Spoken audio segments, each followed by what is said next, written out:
जनहित की आवाज न्यूज चैनल में आपका स्वागत है। पूर्व सांसद और जाप सुप्रीमो पप्पू यादव प्रत्येक दिन जन सेवा में अपना समय व्यतीत करते रहते हैं और समाज के ज्वलंत मुद्दों पर वह शासन प्रशासन और सरकार का ध्यान आकृष्ट करने में भी नहीं चूकते हैं। बिहार में बढ़ रहे अपराध और बालू माफियाओं पर उन्होंने क्या कहा, सुने। अगर आपने अभी तक अपना न्यूज चैनल सब्सक्राइब नहीं किया है तो कृपया सब्सक्राइब करें। निकालता है कि ये लोग भी धीरे धीरे अवैध को भी अपने साथ कर लेते हैं।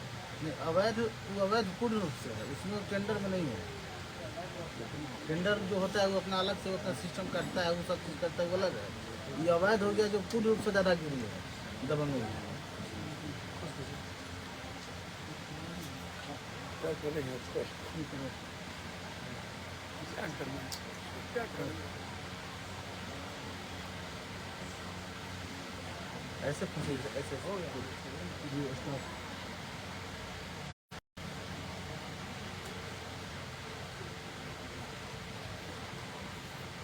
तो आप लोग जो केस हुआ किस पर केस किए?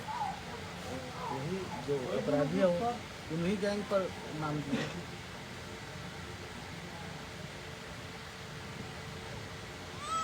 तो आप सक्रिय रहेंगे यहाँ की, आप वहाँ फोर्स रखेंगे कुछ भी जी, कल दिन आपके दुश्मन नहीं हो जाएंगे। अब दुश्मन हो जाएंगे तो ग्रामीण जनता के लिए तो कुछ न कुछ उनको काम विचार होगा। 3 बेटी 2 बेटा।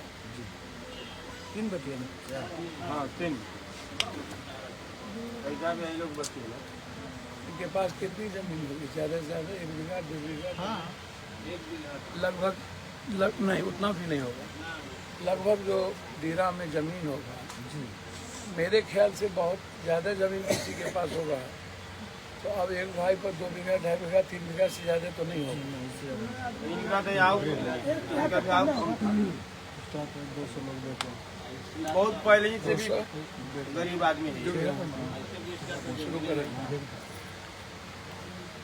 नमस्कार, मैं पप्पू यादव फिर आपसे एक बार पटना आरा के बीच बीटा पंचायत कटेश्वर, जहां आप मासूम बच्चे को देख रहे हैं, परसों गैंगवार में हमने एक अपनों को खोया। 3 बेटी 2 बेटा मासूम, शायद कुछ दिनों के बाद इनकी जिंदगी को देखने वाला पड़ोसी भी ना हो। प्रत्येक दिन लगातार हत्या पे हत्या। मैं लगातार आपके बीच मुजफ्फरपुर गैंगवार की घटना के बारे में और बेगूसराय गैंगवार की घटना के बारे में बताता रहा हूं। इस बीच कटिहार पुलिस कांड, गंज में 3 निर्दोष बच्चों की पुलिस के द्वारा पीट के हत्या,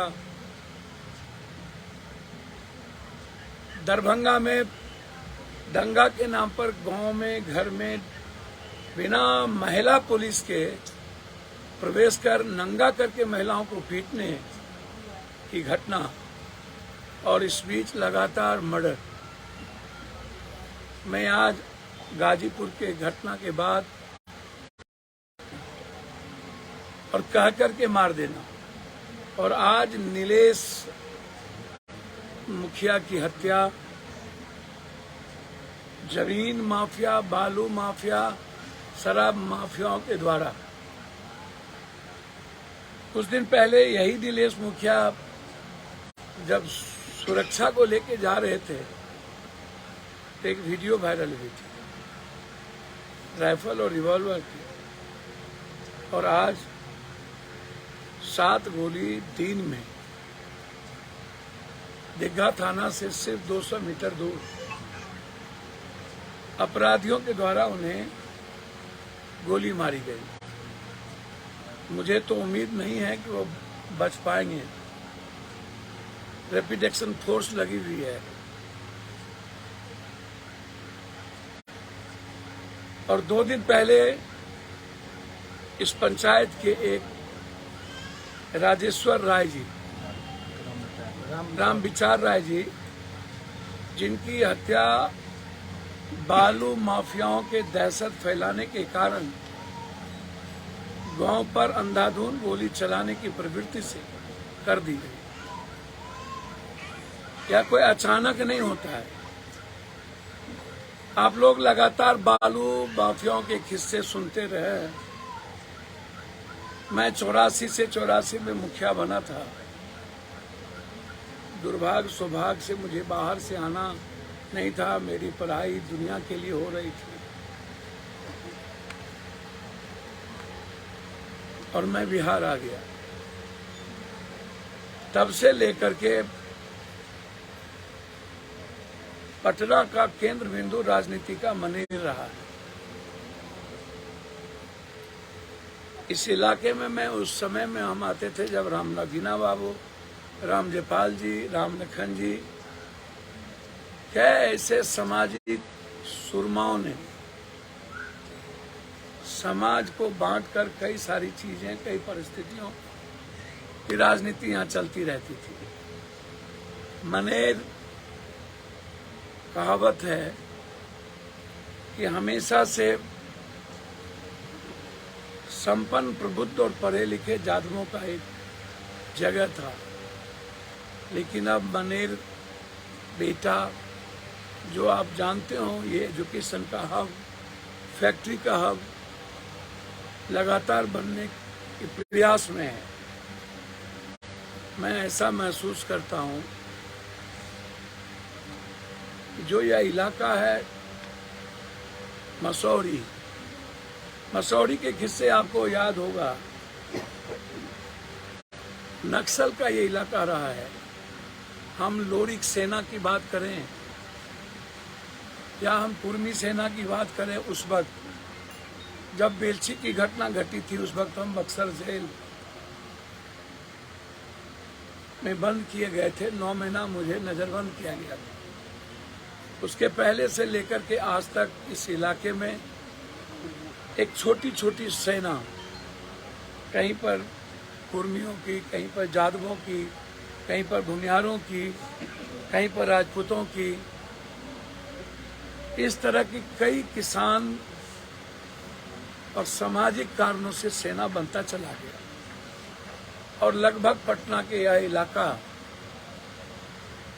मुझे याद है सबसे पहला नरसंहार के गांव में 90 में हम गए थे, आरा,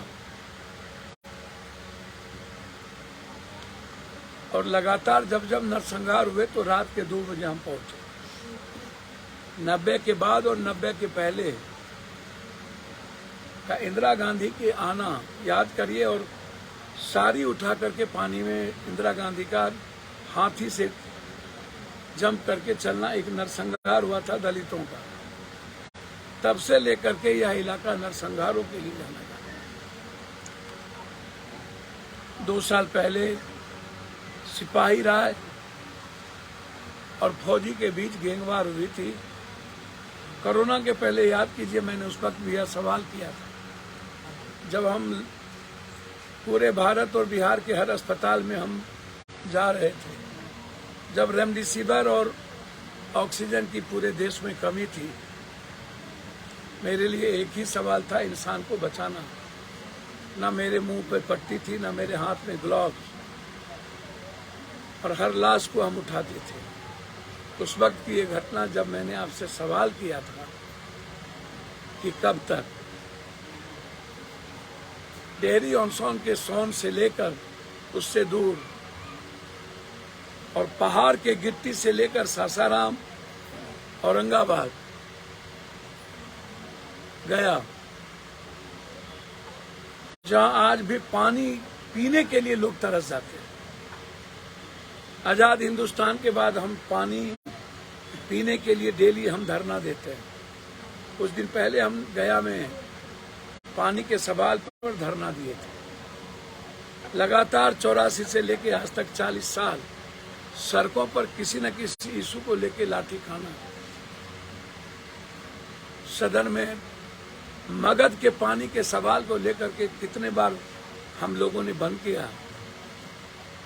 झूठ के नींव पर खड़ी राजनीति जाति के उन्माद और मजहब और धर्म के बीच में नफरत पर खड़ी राजनीति विकास को कभी आम आदमी का हिस्सा नहीं बनने दिया।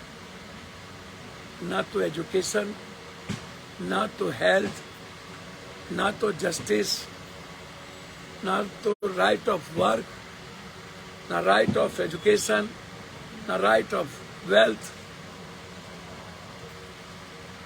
हमें रोजगार से हमारे जीवन को नहीं जोड़ पाया। मुट्ठी भर माफिया धीरे धीरे जब बिहार का बंटवारा हुआ तो हमारे पास बालू, खेती, जमीन के अलावे कुछ नहीं बची। शराब बंद होने के बाद एक शराब की तस्करी हम लोगों ने शुरू की और होम डिलीवरी बॉय तक हम लोग पहुंच गए। आज बिहार में नेता, पदाधिकारी, माफिया, दलाल, सिर्फ ये 4 आदमी को जिंदे रहने का राइट है। ना तो कोई माँ सुरक्षित है, ना तो कोई बेटी सुरक्षित है। हर दिन किसी न किसी बड़ी घटनाओं में, छोटी घटनाओं में मैं जाता हूँ। अभी मीठी सिंह 9 साल की बच्ची को बलात्कार करके अपने ही घर में गाड़ देना और ईसी सिंह MBA की लड़की को चतुर्भुज स्थान में भेज देना। बेगूसराय में एक दलित बच्ची को नंगा करके 1.5 घंटा तक पीटना।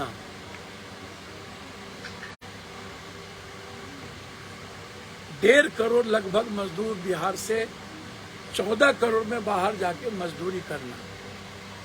हमारे पास कुछ नहीं है, ना कोई फैक्ट्री, ना किसी के पास ज्यादा खेत। मैं जीता जाता उदाहरण हूँ जिस पप्पू के पास 9000 बीघा जमीन और उसके पास 100 बीघा जमीन ना हो। याद करिए, जिसके पास 2 बीघा जमीन होगा, जिसके पास कोई उम्मीद नहीं होगा, पढ़ाई कंप्लीट चौपट हो गई हो, फैक्ट्री ना लगता हो, रोजगार ना हमें मिलने की कोई संभावना हो, रोजगार नेताओं के राजनीति का बलि चढ़ जाता हो और आम आदमी की आर्थिक आजादी, राइट ऑफ वर्क, सियासत के जाति के पर बलि चढ़ जाता हो और उस प्रदेश में मनेर, डोरीगंज, छपरा का इलाका, बेटा से लेकर सोन नदी के उस डेयरी तक से लेकर यहाँ तक बहुचर्चित माफियाओं का साम्राज्य, अपनी सरकार, मुखेर कानून, शासन से भी ज्यादा ताकतवर, कानून भी इन ताकतवर लोगों की रखेल हो जाए, लोकतंत्र यदि भीड़तंत्र में बदल जाए, फिर संविधान की क्या जरूरत है, फिर किसी सरकार की क्या जरूरत है। जब किसी धर्म, मजहब, जाति, समूह का भीड़तंत्र हमारे जीने के, आम आदमी के जीने के तरीके पर, उसके मुस्कुराने पर हमला करता हो, तो क्या हम इसे लोकतंत्र कहेंगे? हर दिन किसी न किसी माँ की उम्मीद, उसके कंप्लीट रूप से मांग से सिंदूर, किसी न किसी बेटी का सपना, किसी न किसी बहन की कलाई का सूख जाना। क्या आपने कभी सोचा कि इस जहां पर मैं खड़ा हूं 100 से ज्यादा मौत किसी के न बेटे का, किसी घर के पिता का, किसी घर के भाई का, किसी घर के रिश्तेदार का। आखिर क्यों? क्या बिहार में कोई सरकार नहीं है? क्या बिहार में कोई कानून नहीं है? क्या बिहार इन 5 रसूखदार लोगों के लिए ही बनी है? क्या बिहार की राजनीति में वोट की राजनीति सिर्फ राइफल 47, 56 और ताकतों से चलेगी? क्या जो middle class, lower middle class और वर्किंग क्लास के लोग हैं, क्या उन्हें जीने का कोई राइट नहीं है? चलिए, गरीब की जिंदगी तो वैसे ही हमारे लिए कुत्ते से बदतर है। नेता अमीर और ताकतवर लोगों के एल्सेशियन कुत्ता से भी बदतर जिंदगी लगभग इस बिहार में, इस देश में 92% गरीब जीते हैं।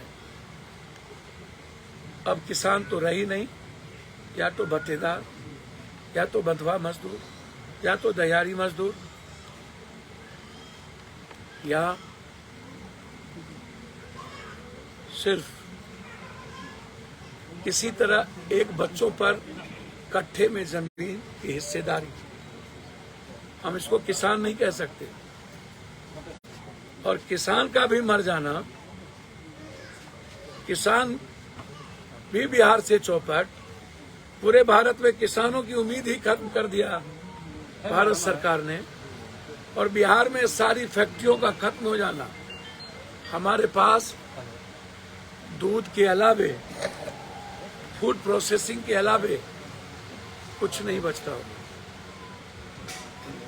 या तो दूध है, या तो फूड है, या तो मछली है, या तो मखान है, या तो धान है, या तो गेहूं है, या तो मक्का है।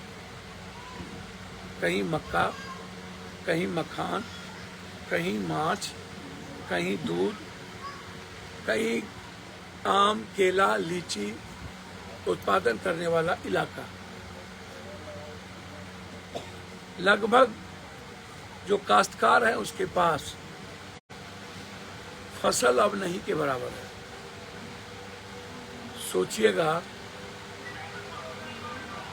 लोग यह सोचते हैं कि कल किसकी जिंदगी चली जाएगी, कल मेरा पिता लौट के आएगा कि नहीं। इस डर के बीच, अभाव के बीच, आतंक के माहौल के बीच क्या जिंदगी मुस्कुराने के लिए बची है? क्या एक परिवार को चलने के लिए बची है? बस हम चल रहे हैं, हम रेंग रहे हैं। 6,000 रुपया per capita income, 5 kilo 10 kilo अनाज पर आम आदमी का जीना। 6,000 रुपया से ज्यादा किसी के जेब में 92% लोगों के घर में नहीं होना। लेकिन इन नेताओं के घर में माफिया और अपराधियों के द्वारा आम आदमी के दहशत की बदौलत जो पैसा वसूले जाते हैं, इन लगभग नेता, लगभग दलों को मिलता है। और इसी बालू, जमीन, शराब के पैसे से लगभग दल चुनावी राजनीति करते हैं और गरीबों को खरीद कर पैसे के बदौलत अभी एक विधानसभा 350 करोड़ रुपया खर्च हुआ कर्नाटक में। आप सोचिएगा, पप्पू यादव को जीतने के लिए यदि 20 करोड़ रुपया की जरूरत हो, क्या ये लोकतंत्र है? 6 बार आपने हमें सांसद बनाया, 1 बार एमएलए, 3 बार मैडम को। हम लोगों ने कोशिश की ईमानदारी से जीने, बिना किसी डर के, बिना किसी भय के, बिना किसी जाति धर्म मजहब के, सिर्फ इंसानियत के लिए जीने का प्रयास किया। फिर एक बार इस गांव में आके मैं इनके दर्दों को आप तक पहुंचाने का प्रयास कर रहा हूं। क्या आप में लड़ने की जज्बा खत्म हो गई? क्या आप में आवाज देने की जज्बा खत्म हो गई? क्या आप में मरने की जज्बा खत्म हो गई? जब कोई समाज का आवाज बंद हो जाए तो समझना नेता पागल हो गया, नेता निरंकुश हो गया। जब सड़क पर लड़ने की हिम्मत खत्म हो जाए तो समझना लोकसभा और विधानसभा गुमी हो गई और देश के लोकतंत्र अब नहीं बचेगी। कब तक ये गोली की गूंज से मनेर, बीटा और आरा का यह इलाका, आम आदमी का जीवन सुकून से नहीं जी पाएगा। मैं अपनी ही सरकार से पूछना चाहूंगा, छपरा के हर मौत में जाते जाते मैं थक चुका हूं।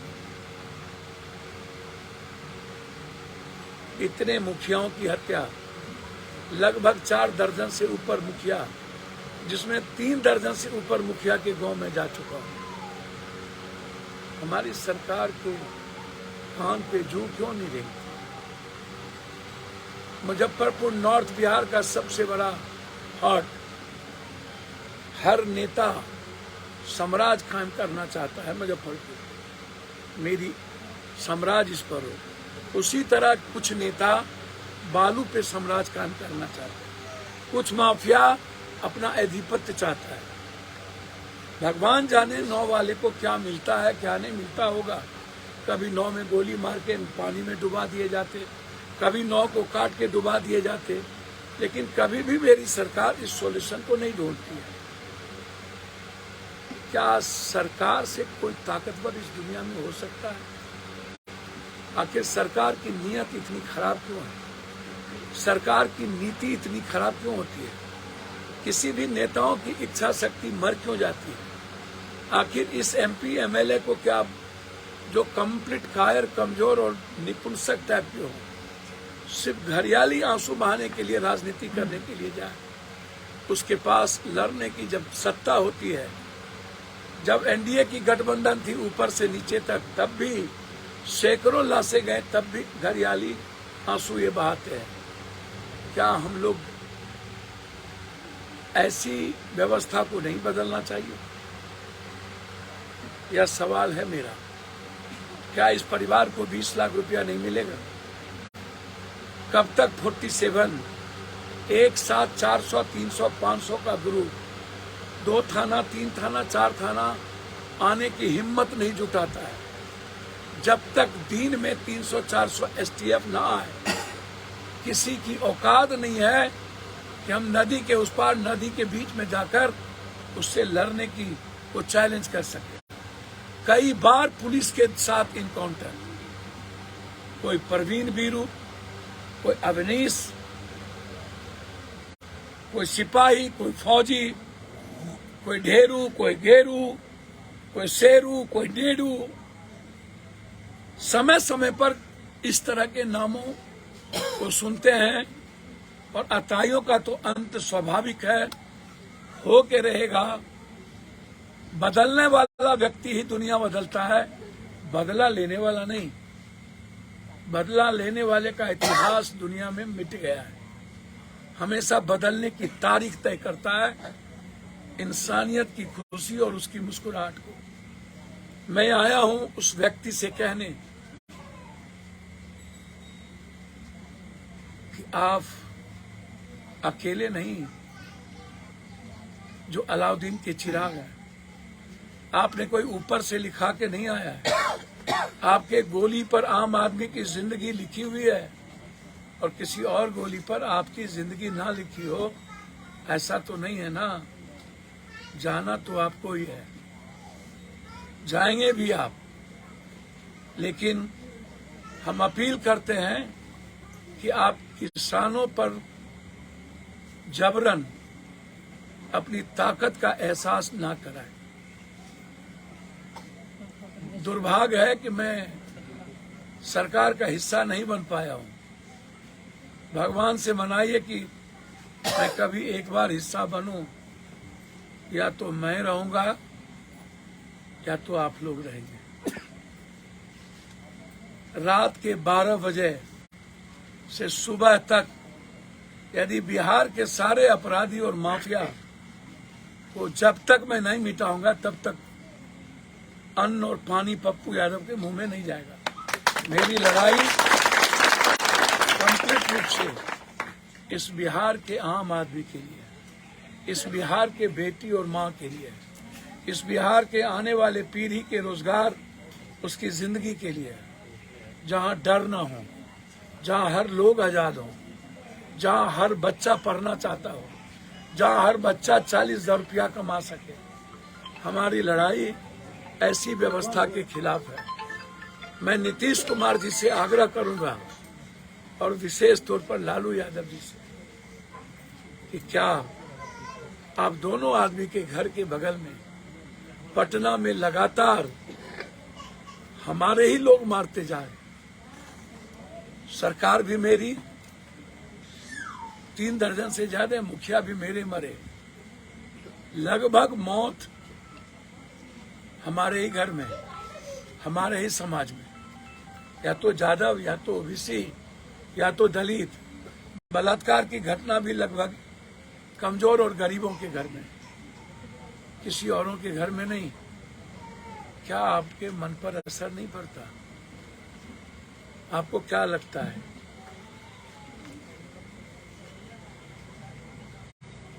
कि हम लोग आलोचना के पात्र नहीं बन गए?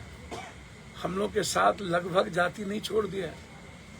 क्या हमें इस गंभीरता से नहीं लेनी चाहिए?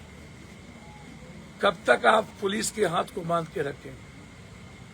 कब तक हमें शूट एंड साइट का ऑर्डर नहीं देंगे?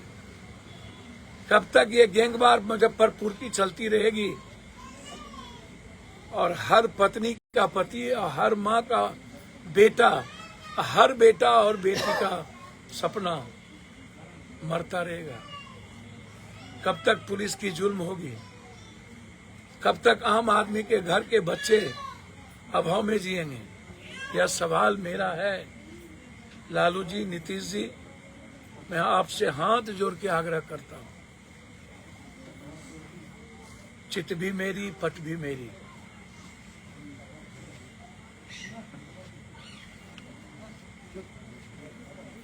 इधर खाई, इधर गड्ढा, इधर काटूं तो मैं, इधर काटूं तो मैं। क्या हम माफियाओं के साम्राज्य को मिटाने में कमजोर हो चुके हैं? हम चाहते हैं, छपरा हम लोगों का घर है, मनेर हम लोगों की ताकत है, आरा, पटना हमारे जीने का माध्यम है। हम सबको मिलकर इस इलाके को माफियाओं से आजाद कराना चाहिए। या इस इलाके के हर लोग, किसी भी जाति धर्म वर्ग के लोग आजादी चाहते हैं। दूर दूर से यहाँ माफिया आके साम्राज्य कायम करता है। आप इस बच्चे को देखिएगा, मैं उम्मीद करता हूँ आपके आंख में आंसू होंगे। कल इसकी बेटी की शादी होगी, शायद बिना पिता के और बिना खुशी के अभाव में इसकी बच्ची की डोली जाए। क्या वो मेरी बेटी नहीं है? इसीलिए मैं सरकार से उम्मीद करता हूं कि 20 लाख रुपया इस परिवार को मुआवजा, इस दोनों गैंग पर एसपीडी ट्रायल और अविलंब कार्रवाई, नदी थाना को मजबूत करने का प्रयास, एसटीएफ को लगातार बालू एसटीएफ बना करके एक बड़ी ताकत के साथ माफियाओं के खिलाफ पदस्थापना, ताकि उस एसटीएफ का काम सिवाय माफिया और बालू माफियाओं के खिलाफ दूसरी चीज ना हो। हम सरकार से मांग करते हैं, बालू जमीन माफियाओं के खिलाफ एक अलग कोर्ट, एक एसटीएफ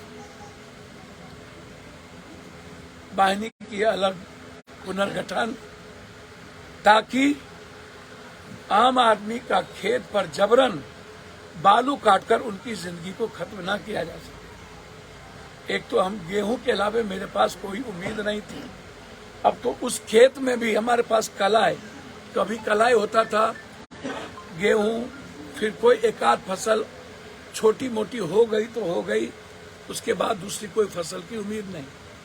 क्या हम किसान को सुरक्षित नहीं करेंगे? हम सबको मिलकर अपने किसान, अपने परिवार को सुरक्षित रखने का एक किसी भी कीमत पर संकल्प लेना चाहिए।